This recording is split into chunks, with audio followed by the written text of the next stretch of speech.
So that's our manual control over the pulse width of a square wave. Let's put it onto PWM, which again is a square wave, but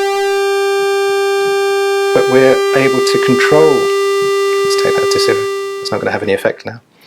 We're able to control it from, well, for example, here, the VCF envelope generator.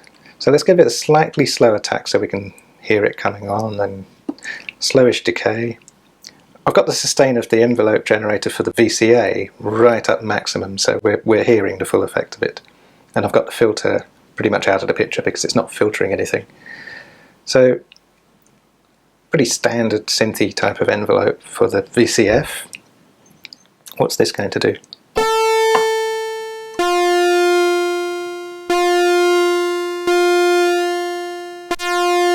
There. You see it's hitting 0 at the maximum. Hitting 0 100%. Or 100 0%. That's that silence.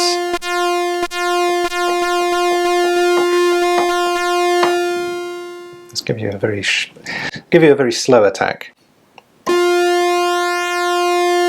See?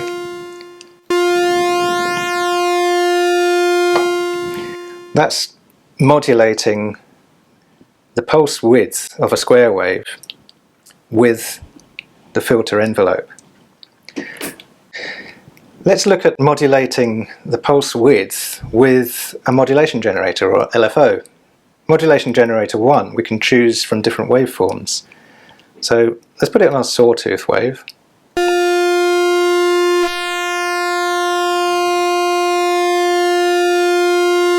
Bit faster.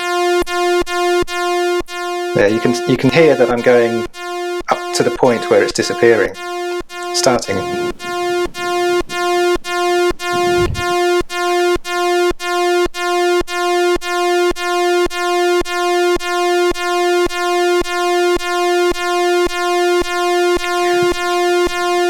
Not quite disappearing now.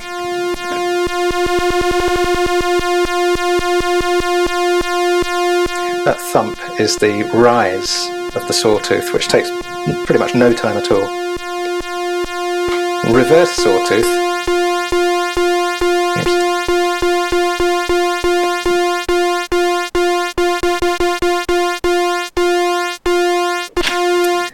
Triangle wave. Up and down, up and down.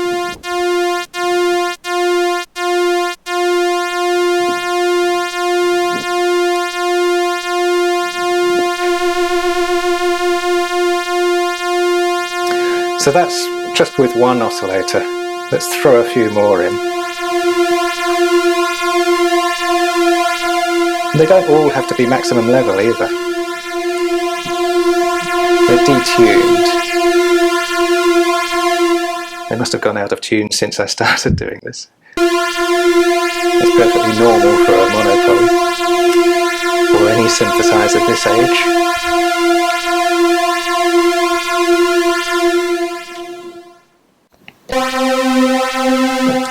Now if I was in mono mode, I can play them all in unison,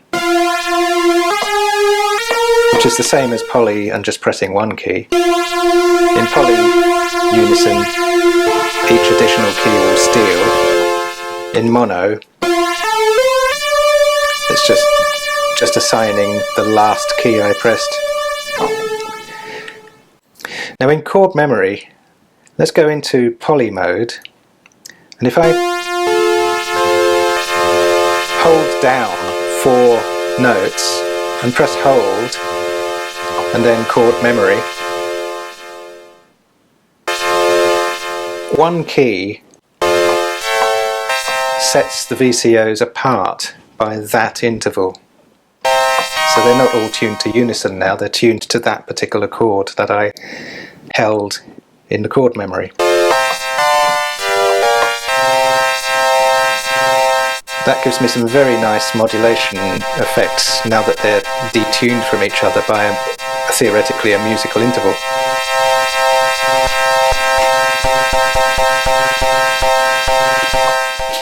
Or through the VCF filter. or through the VCF's envelope generator.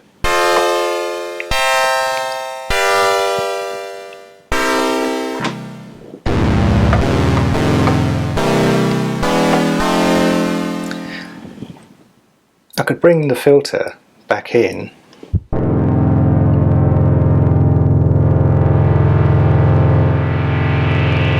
and start carving some of those harmonics out.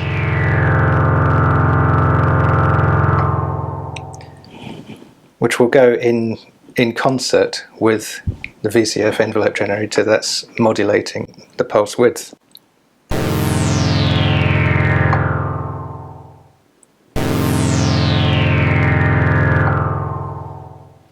I could do the opposite, give the filter a negative version of this envelope, while this is positively changing the pulse width.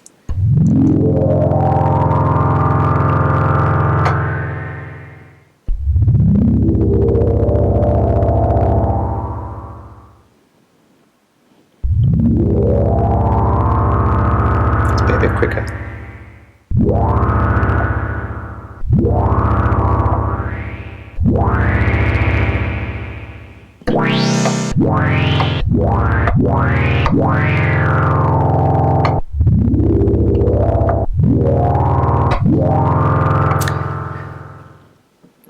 Okay, so we've got pulse width modulation that we can take from either of the two modulation generators or the VCF envelope, or we can manually twiddle things ourselves by putting it onto pulse width.